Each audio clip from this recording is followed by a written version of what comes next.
Два мужчины из Германии, Виктор и Макс, были настоящими энтузиастами городских исследований. Их страстью стала возможность заглянуть за пределы привычного и изучить места, о которых никто не говорит. Это увлечение привело их в незнакомые области, полные секретов и заброшенных историй. В один прекрасный день, отдохнув от городской суеты, они отправились на прогулку по живописным полям, и их настигло поразительное открытие, которое стало для них началом невероятного приключения. Их путь вел их к тихому, уединенному участку земли. И вот тогда они заметили нечто необычное.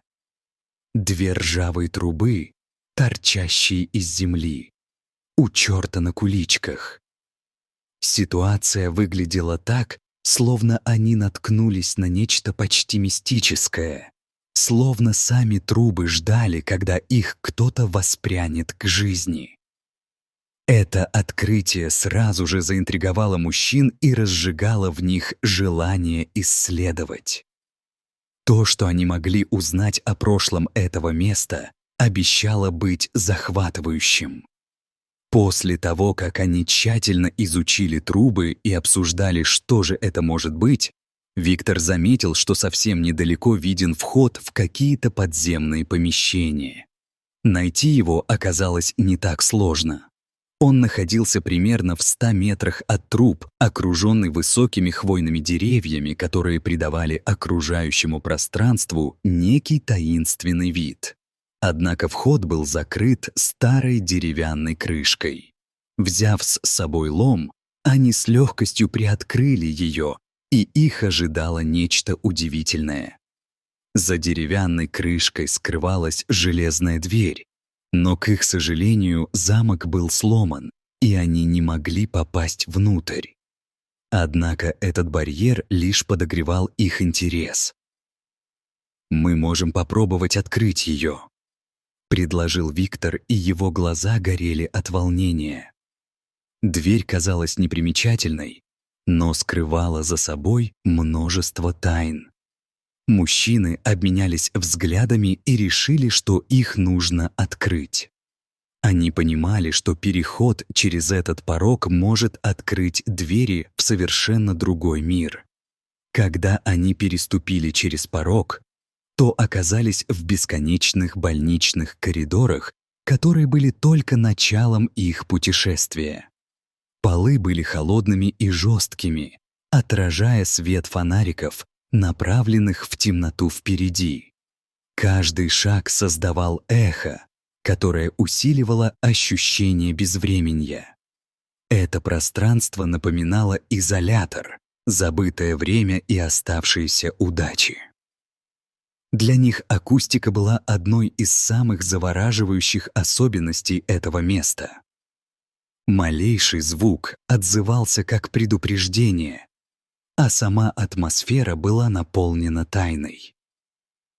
На полу они нашли старую трубу и пластиковый пакет, предположительно из местного супермаркета, который только добавлял колорита этому странному месту.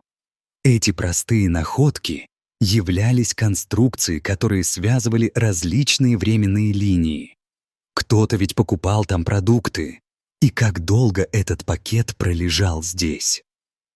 Ответы на эти вопросы подогревали их жажду исследования. Чтобы не заблудиться в этом запутанном лабиринте, они решили идти прямо. Они внимательно осмотрели окружающее пространство, и вскоре их внимание привлекли отверстия в стене справа, которые, казалось, были пробиты молотком или другим тяжелым инструментом. Каждый из пробоин словно рассказывал свою историю, как своеобразные заметки о том, что когда-то происходило здесь. Возникали мысли о том, сколько людей прошло здесь до них и что они искали. На каждом шагу они неустанно продвигались вперед. На одном из перекрестков им встретилось граффити, которое показывало, что они далеко не первые, кого манила эта загадка. «Помогите!». Написанное в ужасных буквах придавало мрачный оттенок их исследованию. Как же здесь много людей побывало прежде! Они понимали, что каждый из них оставил часть своей истории. Пока они двигались, вскоре наткнулись на большую желтую дверь, которая казалась абсолютно неуместной среди всего этого. Виктор и Макс оживились. Надеялись найти выход или хотя бы еще один тупик. Однако эта дверь выглядела тяжелой, как двери банковского сейфа, и думать, что их можно открыть просто так, казалось абсолютно безумным. На ее поверхности были буквы кириллицы, но никто из них не знал русского языка и не мог расшифровать, что это значит. Под одной из сломанных дверей они увидели надпись «Выход номер 2», которая также вызывала массу вопросов. Что это были за места? Какие тайны хранились за каждой дверью? Возможно, они использовались для вентиляции или каких-то других исследований в прежние времена. Каждый поворот и каждый коридор приносили новые загадки и новые фрагменты прошедшего времени. По мере того, как они продвигались глубже в коридоры, количество дверей, которые им приходилось преодолевать, только увеличивалось.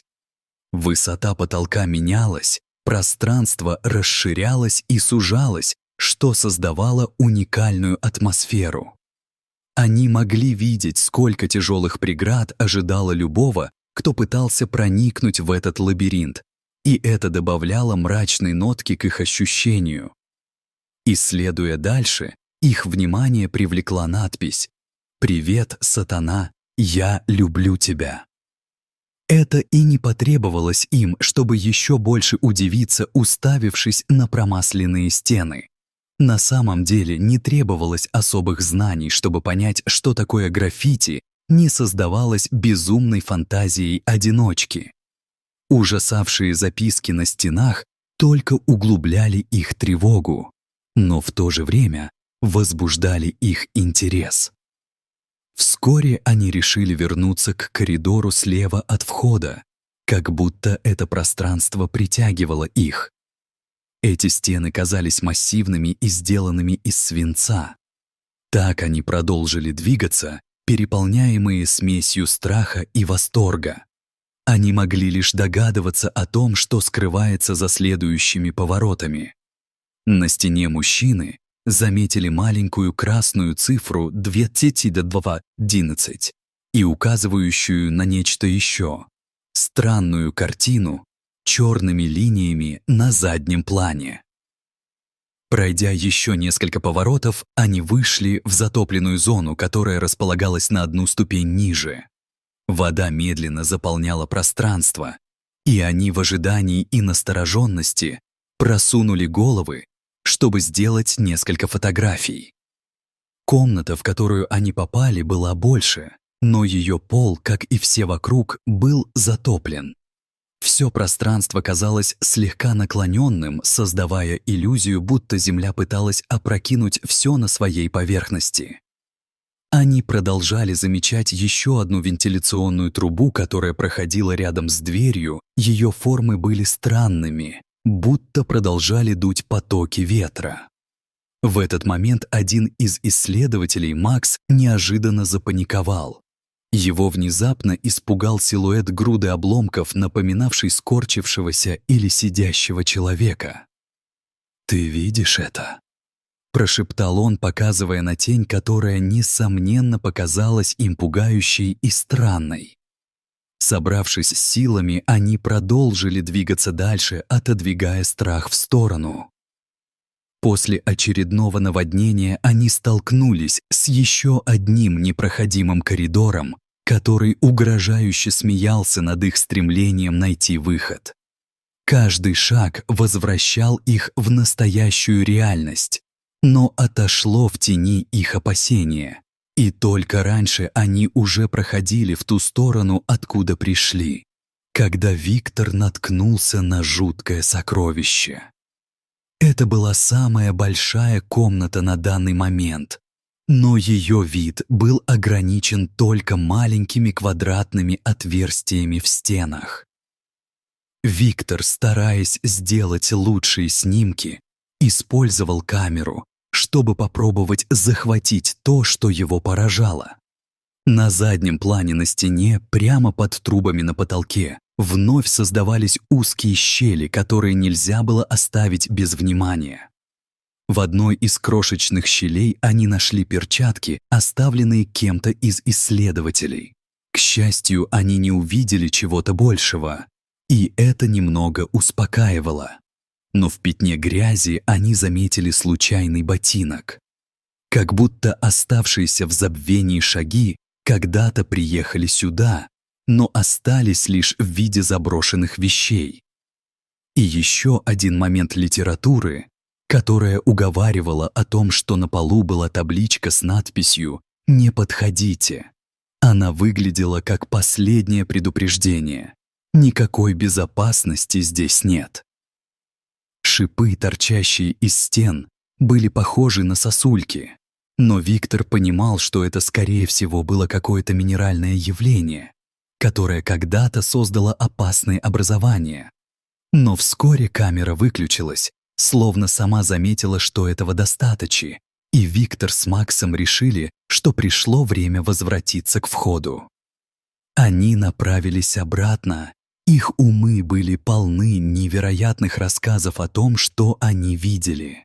Каждая находка, каждый звук, каждое открытие напоминали им о том, что они вошли в безразмерный мир заброшенных историй, воспоминаний, которые, как привидения, продолжали жить даже после того, как их создатели покинули этот мир. Хотя исследование было завершено, их сердца стремились узнать еще больше о тайнах этого загадочного подземелья, и в них запало желание вернуться сюда вновь, чтобы разгадать тайны и находить новые истории, которые принадлежали этому миру. Эта глубинная страсть к исследованию и желанию понять все вокруг не прекращалась, оставляя в душах следы незабываемых приключений.